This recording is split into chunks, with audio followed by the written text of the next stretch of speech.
आपके अपने YouTube channel mathematics solution पर आपका स्वागत करते हैं। आज जो हम वीडियो आपके लिए अपलोड करने जा रहे हैं वो है क्लास 10th के CBSE या यूपी बोर्ड इंग्लिश मीडियम बच्चों के लिए।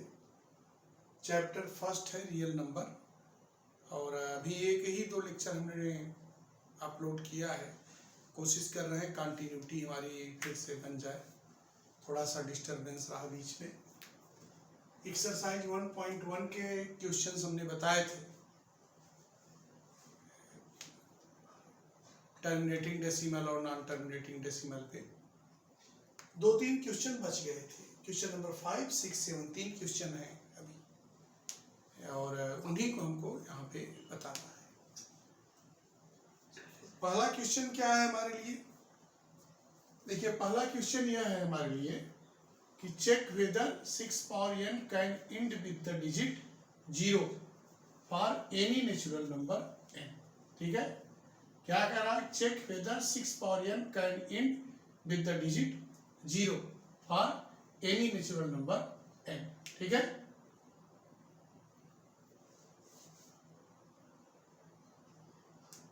ये कह रहा है 6 पावर n जो है वो क्या, इस 6 पावर n को जब हम सॉल्व करेंगे n के किसी भी वैल्यू के लिए, n क्या है? Natural number.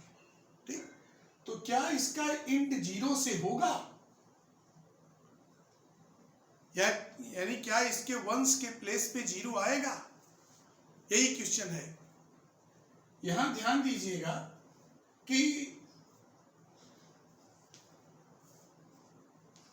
यदि 6 का हम फैक्टराइजेशन करेंगे, यहां ध्यान दीजिएगा कि किसी भी नंबर का इंड में अगर क्या है, इंड डिजिट जो है 0 है, यानी वंस के प्लेस पे यदि 0 है तब वो क्या है, 10 से डिविजिबल होता है। ठीक, जैसे हम ये कहते हैं कि 210, अब देखिए वंस के प्लेस पे 0 है। ठीक है, या 30, देखिए वंस के प्लेस पे 0 है। 420, देखिए वंस के प्लेस पे 0 है। ठीक है, तो यहां आपके लिए हमने कहा कि ये क्या है, ये सब के सब किससे डिविजिबल है? 10 से डिविजिबल है। देखिए ये भी 10 से डिविजिबल है, ये भी 10 से डिविजिबल है। यानी यदि हमारे लिए हम ये चीज कहेंगे कि वंस के प्लेस पे 0 आ रहा है तो निश्चित रूप से वो क्या है, 10 से डिविजिबल है। देखिए ये चीज यहां लिखा गया है कि if any number ends with digit 0, यानी उसके वंस के प्लेस पे 0 आ रहा है तो it should be divisible by 10। और याद रखिए, अगर 10 से डिविजिबल है तो 10 का फैक्टर क्या होता है? 2 into 5। ये 10 से डिविजिबल है, इसका मतलब हो गया 2 से भी डिविजिबल है और 5 से डिविजिबल है। दोनों से, किसी एक से डिविजिबल होगा तो 10 से डिविजिबल नहीं है। 2 and 5 बोथ से जब डिविजिबल है कोई नंबर तभी वो 10 से डिविजिबल होगा। इसीलिए देखिए यहां 6 को हमने फैक्टराइज किया, ये 2 into 3 है। 2 तो इस पे है लेकिन 5 नहीं है। ठीक, अगर 5 नहीं है तो इसका मतलब क्या हुआ कि देखिए यहां लिख दिया ना, here 5 is not prime factorization of 6 power n, यानी 5 अगर यहां नहीं है, केवल 2 है, इसका मतलब क्या हो गया कि 6 पावर n जो है वो कभी भी 10 से डिविजिबल नहीं होगा। और अगर 10 से डिविजिबल नहीं है इसका मतलब उसका इंड 0 पे कभी नहीं होगा। देखिए, कैन नॉट इंड, देयर, इसलिए यहां लिख दिए हैं हम, therefore 6 power n can not end with the digit 0 for any natural number n। यानी 6 का पावर यदि हम n करेंगे तो n के किसी भी नंबर के लिए, n की किसी भी वैल्यू के लिए, यदि n नेचुरल नंबर से बिलोंग करता है तो n के किसी भी वैल्यू के लिए 6 पावर n कभी भी 10 से डिविजिबल नहीं होगा। और अगर 10 से डिविजिबल नहीं होगा इसका मतलब हो गया कि इसका इंड जो है इसके वंस के प्लेस पे कभी 0 नहीं आएगा। यही हमको प्रूव करना था, यही हमारा क्वेश्चन था। ठीक, अब देखिए क्वेश्चन नंबर क्या है, नेक्स्ट क्वेश्चन है आपके लिए, क्वेश्चन नंबर 6 है। ठीक है। क्वेश्चन नंबर 6 क्या है, देखिए कह रहा है कि एक्सप्लेन वाई, पूरा मिटा दे रहे हैं क्योंकि इसको सॉल्व करने के लिए जगह चाहिए। तो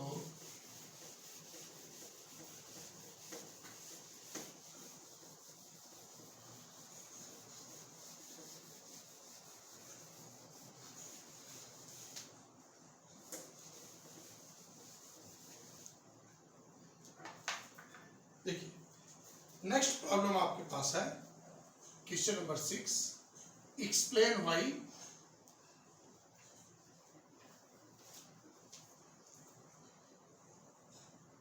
सेवन इंटू 11 इंटू 13 प्लस 13, और दूसरा चीज है and 7 into 6 into 5 into 4 into 3 into 2 into 1 plus 5, ठीक है। और कंपोजिट नंबर, और कंपोजिट,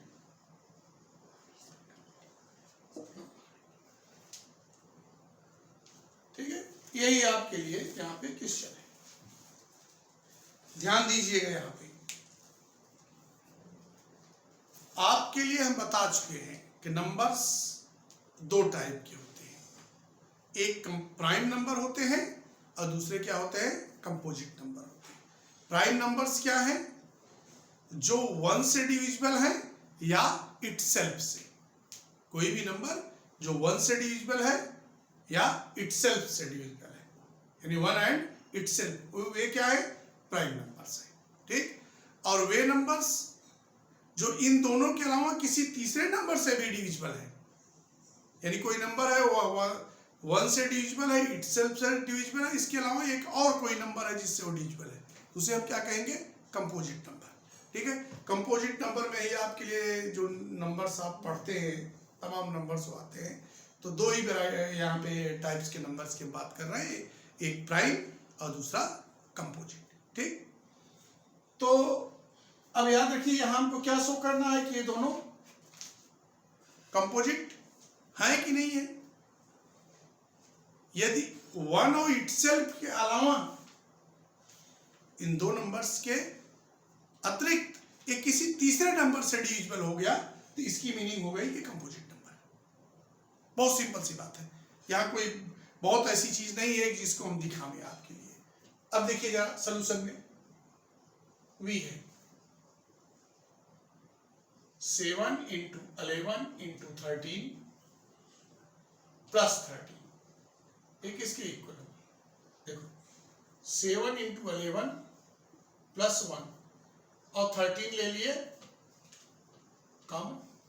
अब देखिए कितना हो गया, 77 प्लस 1 इंटू 13, 77 क्या कहेंगे, 78 इंटू 13।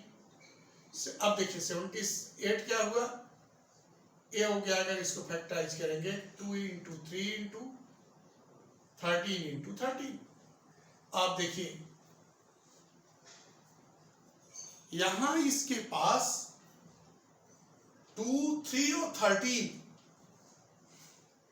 तीन ऐसे प्राइम नंबर हैं, 2, 3 एंड 13, 3 ऐसे प्राइम नंबर्स हैं जिससे यह डिविजिबल है एक्सेप्ट 1 एंड इटसेल्फ। 1 और इटसेल्फ को छोड़ के 3 नंबर है जिससे क्या है, डिविजिबल है। इसकी मीनिंग क्या हुई कि प्राइम नंबर नहीं है बल्कि क्या है, कंपोजिट नंबर है। तो यहां नीचे लिख देते हैं, क्या लिखेंगे कि the given expression, the given expression has 2, 3 and 13 क्या है, प्राइम फैक्टर्स, ठीक है। 13 एज इट्स प्राइम फैक्टर। अब जब ये 3 इसके प्राइम फैक्टर्स हैं, इसका मतलब क्या हो गया, ये क्या है, composite number. Therefore it be composite.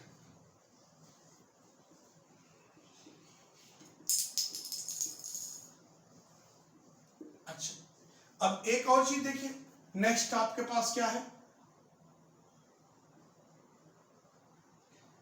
7 into 6 into 5 into 4 into 3 into 2 into 1 plus 5, एक इसके इक्वल।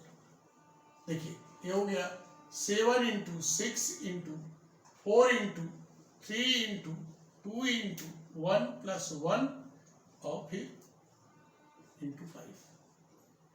अब देखिए इसको अगर मल्टीप्लाई करेंगे आप तो क्या होगा, 1 2 जा 2, अब 2 3 जा 6, 6 4 जा 24। अब 24 का मल्टीप्लिकेशन जब हम 6 में करेंगे तो कितना हो जाएगा 144, फिर आपका 7 से मल्टीप्लाई करेंगे तो हो गया कितना 1008, ठीक, प्लस 1 इंटू 5। अब इसको ध्यान दीजिए कितना हुआ 1009 इंटू 5। अच्छा एक चीज आपको बता दें, ये जो 1009 है दैट इज प्राइम नंबर, ये प्राइम नंबर है। तो 1009 और 5 यहाँ दो प्राइम नंबर्स मिल गए आपके। तो क्या लिख सकते हैं यहाँ पे कि the given expression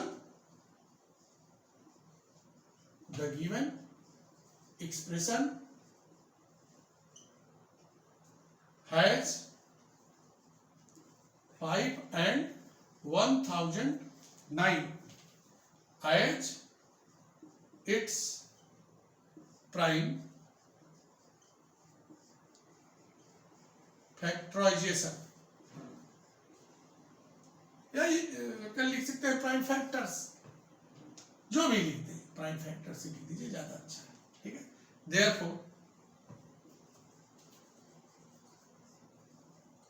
it be composite।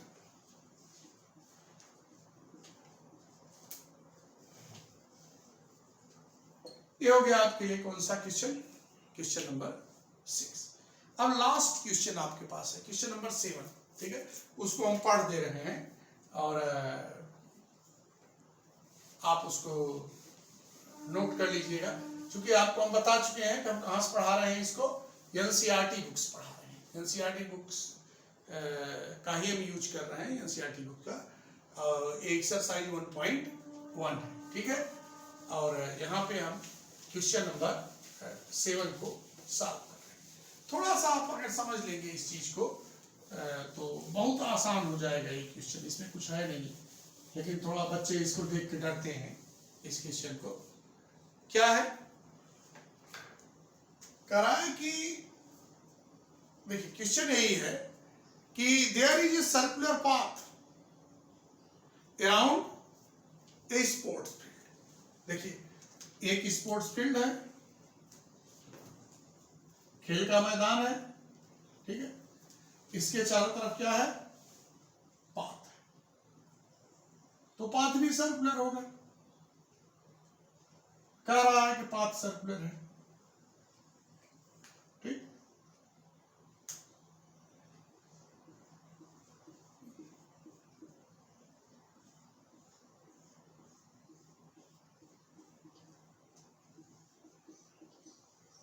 ये फील्ड है, इसके चारों तरफ ये पाथ है सर्कुलर, ठीक।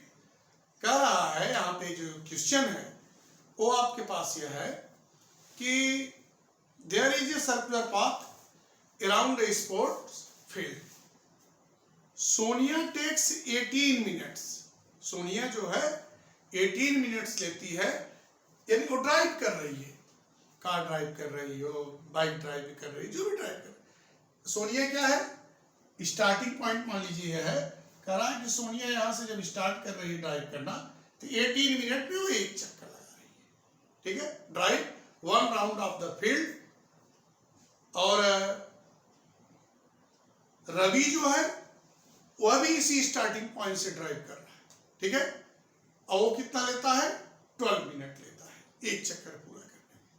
तो कह रहा है कि अगर दोनों एक साथ एक ही स्थान से एक ही डायरेक्शन में मूव करना स्टार्ट करें तो फिर इस स्टार्टिंग पॉइंट पे वो कब पहुंचेंगे एक साथ, यही चीज है। अब देखिए सोनिया पहला चक्कर, देखिए सोनिया के लिए जरा देखिए, सोनिया के लिए पहला चक्कर कंप्लीट किया 18 मिनट में, ठीक। दूसरा 36, ठीक। अभी तीसरे की बात आएगी तो हम करेंगे। रवि की क्या स्थिति है, देखो यहां से दोनों एक साथ चक्कर लगाना चालू किए। रवि की स्पीड ज्यादा है, रवि तेजी से जो है वो मूव कर रहा है, ठीक। तो अगर यहां से वो चलेगा, रवि यहां से स्टार्ट किया तो 12 मिनट में यहां पहुंच गया, लेकिन सोनिया रह गई पीछे, तो रवि तो फिर आगे निकल गया दूसरी चक्कर पे। तो जब दूसरी चक्कर पे पहुंचा तो रवि देखिए 12 मिनट पहला चक्कर पूरा कर लिया और 24 मिनट जाते जाते उसका दूसरा चक्कर पूरा हो गया। और 24 मिनट की स्थिति क्या है, अभी 18 मिनट में एक चक्कर सोनिया पूरा की थी, दूसरे अभी चक्कर पे हैं, रवि फिर आगे बढ़ गया। तीसरा चक्कर वो कब पूरा किया जाके, देखिए 36 मिनट पे, 36 मिनट पे। तो 36 पे इनका 2 राउंड हुआ, रवि का 3 राउंड हुआ, लेकिन ये दोनों कहां पहुंच गए, इसी स्टार्टिंग पॉइंट से जहां से इन्होंने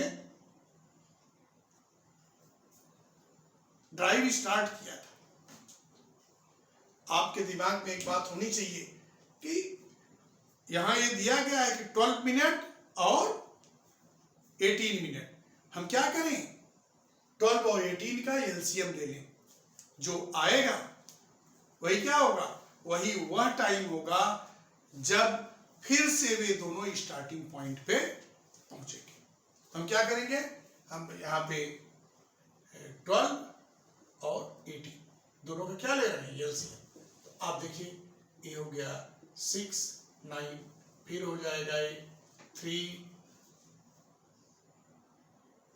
9, फिर हो गया 1 3, फिर हो गया 1 1। एक तरीका है एलसीएम निकालने का, ठीक है। इसको क्या, अब यहाँ एलसीएम क्या होगा, एलसीएम आपके पास हो गया 2 × 2 × 3 × 3, ये कितना हुआ 36। अगर आप सॉल्व करेंगे 2 2 जा 4 4 3 जा 12 12 3 जा 36। लेकिन एक और तरीका है, जिस तरीके से आपके यहाँ जल्दी जो एलसीएम बताया गया है वो क्या है, 12 किसके बराबर है, 12 आपके लिए है 2 पावर 2 × 3 पावर 1। 18 किसके बराबर है 2 पावर 1 × 3 पावर 2। एलसीएम इसका क्या होगा, मैक्सिमम पावर वाले टर्म्स का मल्टीप्लिकेशन 2 पावर 2 × 3 पावर 2, ये कितना हो गया 4 × 9 दैट इज 36। यानी 36 मिनट के बाद ही रवि और सोनिया दोनों फिर से अपना जो भी कार हो, स्कूटर हो, स्कूटी हो, मोटरसाइकिल हो, जो भी है जिसको ड्राइव कर रहे हैं उसको लेके फिर से उसी स्टार्टिंग पॉइंट पे पहुंचेंगे जहां से उन्होंने अपनी ड्राइव स्टार्ट किया था। तो इसी के साथ ये जो एक्सरसाइज है 1.1 ये खत्म हो रहा है और एंड पे पहुंचा है। अगले लेक्चर में हमारी आपकी फिर से मुलाकात होगी। हमारी आपसे गुजारिश है कि अपने मित्रों तक हमारे वीडियो खुद देखिए, साथ ही साथ अपने मित्रों तक हमारे वीडियो को पहुंचाइए, जिससे दूर दराज के लोग जो गांव से नहीं आ पाते हैं कोचिंग वगैरह पढ़ने के लिए या किसी कारणवश उनको दिक्कत होती है, तो वे भी हमारे वीडियो को देखें, लाइक करें, सब्सक्राइब करें और ये कारवां आगे बढ़ता रहे।